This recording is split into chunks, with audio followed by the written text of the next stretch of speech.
বাসায় যদি অতিরিক্ত পোলাও থেকে যায় তাহলে আমার মতো বানিয়ে ফেলতে পারেন খুব অল্প উপকরণ দিয়ে ফ্রাইড রাইস।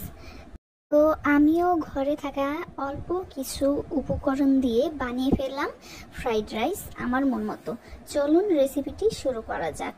প্রথমে কড়াইতে পরিমাণ মতো তেল দিয়ে তারপর আমি একটি ডিম দিয়ে দিব। যেহেতু আমি আর আমার বোন খাবো এই কারণে আমি একটি ডিম দিয়েছি, যেহেতু অল্প পরিমাণে খাবো। তো একটি ডিম দেওয়ার পরে এটি ভালোভাবে ফেটিয়ে নেব এবং নাড়াচাড়া করতে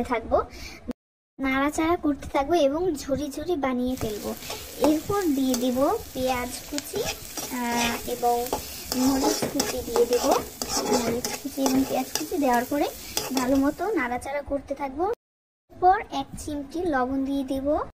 লবণ দিয়ে ভালোভাবে নাড়াচাড়া করতে থাকবো যতক্ষণ পর্যন্ত একটু ভাজা ভাজা না হয়।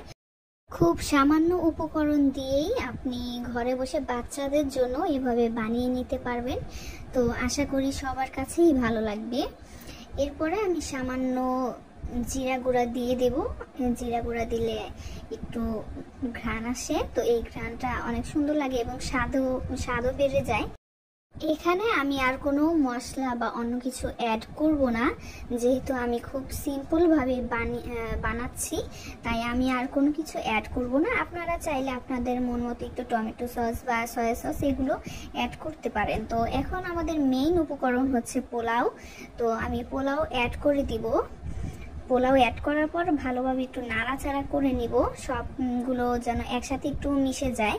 এরপর আমি একটু আমার মুরগির মাংস রান্না করা ছিল, তো একটু স্বাদ বাড়ানোর জন্য আমি শুধু মুরগির মশলাটা দিয়ে দিয়েছি। রান্না করা যে তরকারিটা ছিল সেই তরকারিটার ঝোল একটু আমি দিয়ে দিয়েছি। আম্মু বলেছিল ঝোলটা আলাদা নিয়ে খা, কিন্তু আমি ঝোলটা দিব এই কারণে আমি ঝোলটা একসাথে মিক্সড করে নিয়েছি। কিন্তু আলহামদুলিল্লাহ খুবই মজার ছিল। এই তো আমার রেসিপি রেডি। আশা করি সবার কাছেই ভালো লাগবে। ভালো থাকবেন, সুস্থ থাকবেন। আল্লাহ হাফেজ।